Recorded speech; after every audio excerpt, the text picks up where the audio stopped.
Shalom sahabat Mitra Rema. Hari ini tanggal 3 Mei 2021 kita akan sama-sama mendengarkan firman Tuhan yang terambil dari kitab Kejadian 19 ayat yang ke-17 dan ayat yang ke-26 yang berkata demikian. Sesudah kedua orang itu menuntun mereka sampai keluar, berkatalah seorang, "Larilah, selamatkanlah nyawamu, janganlah menoleh ke belakang dan janganlah berhenti dimanapun juga di lembah Yordan.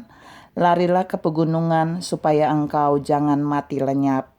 Tetapi istri Lot yang berjalan mengikutinya menoleh ke belakang lalu menjadi tiang garam. Demikianlah firman Tuhan, dan firman ini akan sama-sama saudara dan saya renungkan di hari ini 3 Mei 2021 yang saya beri judul tiang ketidaktaatan. Saudara-saudara yang saya kasih dalam Tuhan Yesus Kristus, peristiwa yang saya baca dalam 2 ayat itu adalah peristiwa sebelum Allah memakai 2 orang malaikatnya untuk mau menghancurkan kota Sodom. Tapi Allah memiliki rencana yang luar biasa karena dia mengasihi Abraham, sehingga dia mau menyelamatkan Lot dan keluarganya, Lot yang adalah keponakan Abraham. Tapi mari kita lihat ada tiang ketidaktaatan yang akhirnya terbangun di sana ketika Allah melepaskan perintahnya melalui kedua malaikatnya kepada Lot dan keluarga. Kita mau lihat ada 3 perintah yang dilepaskan Allah kepada Lot dan keluarganya melalui kedua malaikat itu. Perintah yang pertama yang dikatakan oleh malaikat itu yang saya baca tadi di ayat yang ke-17. Malaikat itu berkata kepada Lot dan keluarganya, yang pertama adalah mereka harus berlari. Perhatikan, mereka harus berlari. Disuruh larilah untuk selamatkan nyawa mereka. Dan waktu malaikat itu berkata berlari, mereka harus berlari. Perhatikan saudara, itu berarti Lot dan istrinya bahkan kedua anak perempuannya nggak mungkin berlari mundur, kan saudara? Orang berlari itu harus ke depan. Perhatikan, berlari itu harus ke depan, bukan ke belakang. Jadi Allah sedang menaruh satu visi yang luar biasa dalam Lot dan keluarganya untuk sebelum dia menghancurkan kota itu, dia mau keluarga Lot dan keluarganya itu berlari sehingga mereka akan luput dari hukuman Allah atas kota Sodom. Tapi yang kedua, malaikat itu juga bilang kepada Lot dan keluarganya bahwa jangan berhenti. Artinya mereka harus terus berlari. Tidak boleh berhenti. Poin 2, tidak boleh berhenti. Ketika mereka berhenti, pasti mereka akan kehilangan waktu untuk mereka luput dari hukuman Allah.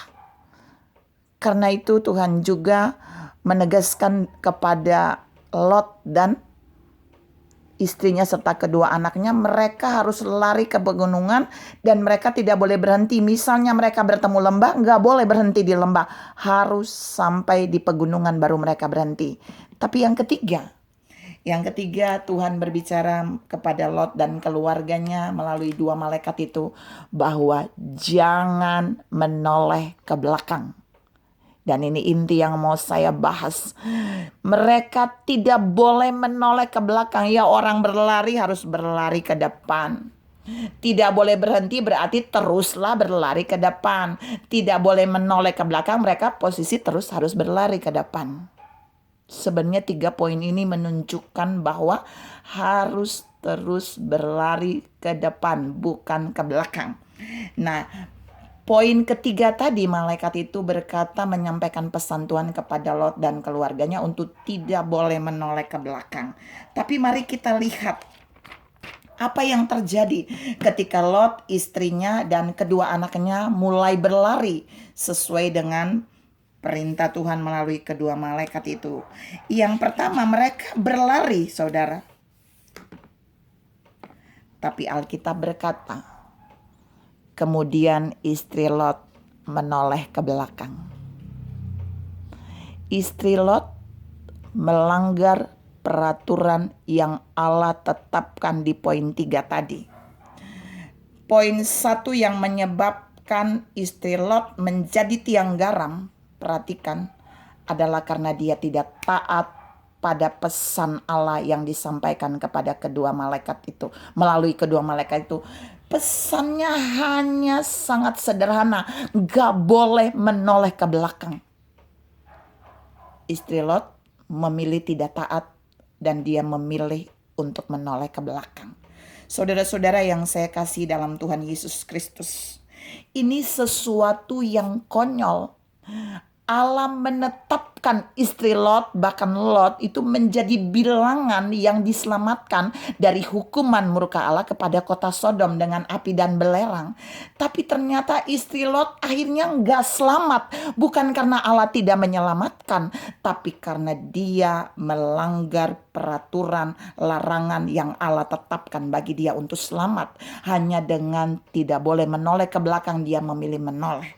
Inilah yang membuat dia menjadi tiang garam. Saudara tahu, tiang garam itu melambangkan tiang ketidaktaatan dari istri Lot.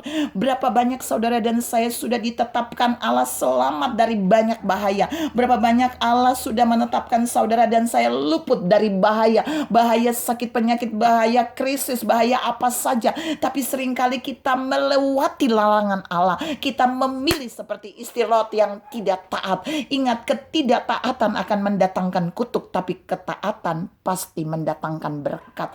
Istri Lot memilih untuk melanggar apa yang Allah tetapkan, sehingga dia menjadi kutuk bukan karena Allah mengutuknya, tapi dia menjadi tiang ketidaktaatan, tidak selamat.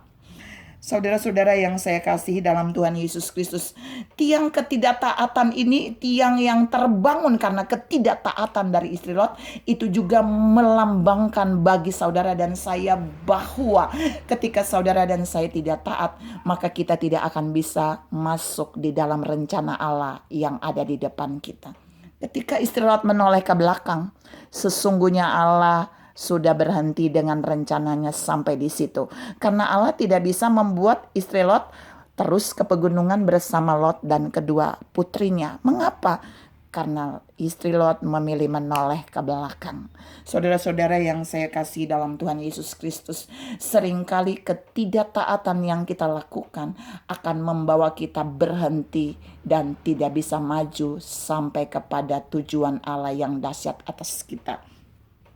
Inilah yang menyebabkan istri Lot menjadi tiang garam. Sudah nggak bisa apa-apa. Saudara-saudara yang saya kasih dalam Tuhan Yesus Kristus. Dan mengapa istri Lot menjadi tiang garam? Dia memilih untuk tidak memandang pada tujuan Tuhan di depan. Harusnya dia memandang ke arah depan ketika dia dan suaminya dan putrinya berlari ke arah pegunungan, bahwa Allah sudah menaruh keselamatan di depannya. Seluruh keluarganya diselamatkan dari setiap hukuman yang Allah mau lepaskan di kota Sodom itu. Tapi istri Lot memilih untuk mengarahkan matanya, pandangannya ke belakang. Saudara-saudara yang saya kasih dalam Tuhan Yesus Kristus, hal ini begitu sederhana. Pelanggaran ini sebenarnya terlihat begitu kecil, tapi dampaknya sangat besar. Jadi hari ini Tuhan mau berpesan kepada saudara dan saya, mari belajar taat pada apa yang Allah tetapkan. Jangan melanggar larangan Allah, supaya saudara dan saya tidak menjadi tiang ketidaktaatan. Waktu kita menjadi tiang ketidaktaatan, kita akan berhenti sampai di situ. Walaupun rancangan Allah besar kepada kita, tetapi ketika kita tidak taat pada apa yang Allah tetapkan, maka kita akan sendiri menghentikan panggilan Allah yang dahsyat di depan bagi saudara dan saya. Kita akan menghentikan sendiri rencana Allah yang ajaib bagi saudara dan saya.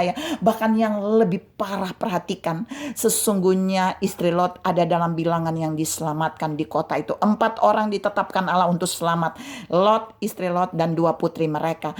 Tapi ternyata istri Lot menyia-nyiakan keselamatan yang Allah tetapkan bagi dia dengan hanya menoleh ke belakang. Tuhan mau katakan buat saudara dan saya, jangan pernah melewati apa yang Allah tetapkan dalam hidupmu, supaya saudara selamat sampai pada tujuan ilahi, supaya saudara diluputkan dari bahaya, supaya saudara diluputkan dari kecelakaan, supaya saudara tetap sampai pada panggilan ilahi. Mungkin hari ini Tuhan sedang mengarahkan saudara, melarang saudara melakukan sesuatu yang bertentangan di dalam pelayananmu, di dalam keluargamu, di dalam pekerjaanmu, di dalam segala hal. Mari ikuti aturan Tuhan. Mari ikuti apa yang Tuhan pesankan, supaya saudara dan saya sampai pada panggilannya, supaya saudara dan saya selamat sampai pada panggilannya, supaya saudara dan saya selamat sampai pada rencananya, dan kita diluputkan dari banyak bahaya, dan kita tidak menjadi tiang garam, kita tidak menjadi tiang ketidaktaatan yang dilihat oleh orang lain, tapi kita menjadi orang-orang yang taat, yang selamat, dan yang sampai pada tujuan ilahi di depan kita.